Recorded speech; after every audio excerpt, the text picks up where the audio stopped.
जोहार नमस्कार, मैं उमेश कुमार एक बार फिर से आप सभी का इस नए सेगमेंट में स्वागत करता हूं, अभिनंदन करता हूं, इस्तकबाल करता हूं। इस नए सेगमेंट में मैं आज आप सभी के साथ बातें करूंगा उस टॉपिक पर और उस विषय पर जो कि पूरे देश में अभी ट्रेंड कर रहा है और चर्चा का विषय है। जी हाँ, मैं आज आप सभी के साथ बातें करूंगा वन नेशन वन इलेक्शन के बारे में, यानी कि एक राष्ट्र एक चुनाव के बारे में, जो संभवतः 2029 में शायद ऐसा हो जाए कि भारत देश में एक ही साथ लोकसभा और विधानसभा के चुनाव होने हैं। तो चलिए शुरू करते हैं इसके इतिहास के बारे में और कालांतर में जो अभी घटनाएं घट रही है एक देश एक चुनाव से जुड़े तथ्यों के बारे में। चूँकि मैं बता दूं आप सभी को कि ये ऐसा नया नहीं है, पूर्व में भी 1957 के चुनाव में, 62 के चुनाव में और 62 के बाद 1967 के चुनाव में, इन तीनों चुनावों में लोकसभा और विधानसभा के चुनाव एक साथ किए गए। लेकिन 1968 और 1969 में ऐसा हुआ कि कई विधानसभा का विघटन हुआ और 1970 में लोकसभा क्षेत्रों का विघटन हुआ, जिसके परिणाम स्वरूप जो चला आ रहा था लोकसभा और विधानसभा का एक साथ चुनाव, अब अलग अलग जगह अलग अलग राज्यों में विधानसभा के चुनाव अलग अलग तिथियों में होने लगे।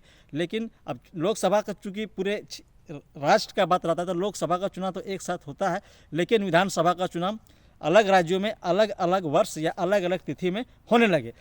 तो इन जटिलताओं को देखते हुए रामनाथ कोविंद की समिति 2 सितंबर 2023 को सदन में एक रिपोर्ट लाती है कि एक देश एक चुनाव होने चाहिए। और उनकी जो रिपोर्ट है, उनका रिपोर्ट 18,626 पन्नों का है। अब मैं बता दूं कि उनके रिपोर्ट का 191 दिनों तक संसद में पक्ष विपक्ष के बीच और विभिन्न राजनीतिक दलों के बीच चर्चा की गई। और मैं आपको बता दूं कि बीते 12 दिसंबर 2024 को प्रधानमंत्री के मंत्रिमंडल और कैबिनेट ने इस बात की मंजूरी दे दी कि अब भारत में एक राष्ट्र और एक चुनाव होने हैं। और अभी यह मामला जेपीसी के पास है, यानी कि ज्वाइंट पार्लियामेंट्री कमेटी के पास है। अगर हिंदी में हम कहें तो संयुक्त संसदीय समिति के पास एक राष्ट्र एक चुनाव का जो मामला है वो है। अब ये होना है संविधान का जो संशोधन 129वां संशोधन है, उसके अनुरूप एक राष्ट्र एक चुनाव पर आगे बढ़ा जाएगा। जी हाँ, संविधान संशोधन जो 129वां संविधान संशोधन है, उसके तहत एक राष्ट्र एक चुनाव पर आगे बात बनेगी। अब आगे मैं बता दूं कि इस पर जब वोटिंग हुई एक देश एक चुनाव को लेकर, तो इसके पक्ष में 298 मत पड़े और इसके विपक्ष में 169 वोट पड़े। अब वोट के मामला में भी देखें तो लगभग सदस्यों का यह मानना है, ज़्यादातर सदस्यों का मानना है, सदन के सदस्यों का, कि एक राष्ट्र में एक चुनाव होने चाहिए।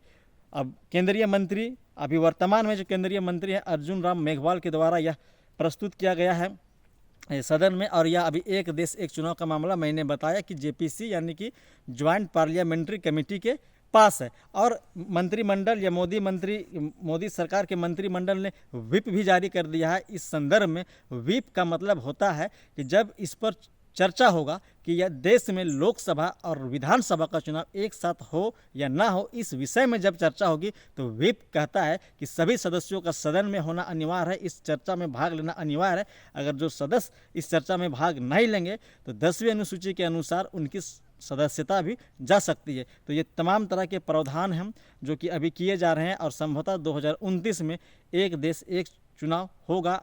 और आगे मैं बताऊं कि जो रामनाथ कोविंद जी की जो समिति थी वो अपने सिफारिश में 2-3 उनकी महत्वपूर्ण सिफारिश है, मैं आप सभी के सामने रख रहा हूँ।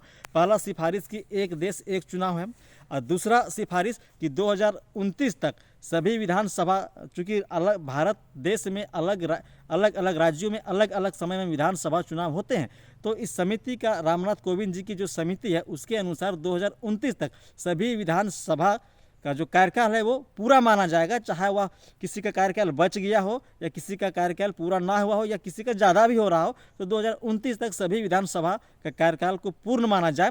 और तीसरा है कि उनके सिफारिश में, रामनाथ कोविंद जी के रिपोर्ट वाली सिफारिश में, कि लोकसभा, विधानसभा और स्थानीय निकाय यानी कि तीनों का जो मतदाता सूची हो वो एक हो, एक मतदाता सूची के अनुसार ही तीनों का वोटिंग हो। तो ये तमाम तरह की बातें थी, तथ्य थी जो कि मैंने आपको बताया कि 2029 में सरकार ने यह प्रयास किया है कि लोकसभा और विधानसभा का चुनाव एक साथ हो। आप सभी ने वीडियो को सुना और इस वीडियो में मैंने प्रयास किया बहुत सरल और आसान शब्दों में समझाने का कि एक राष्ट्र और एक चुनाव के लिए क्या प्रक्रिया अपनाई जा रही है हमारे देश में, हमारे सदन में। आप सभी ने वीडियो को सुना, समझा। आप सभी को धन्यवाद। नेक्स्ट वीडियो में नए टॉपिक के साथ मिलेंगे, तब तक के लिए आप सभी को धन्यवाद।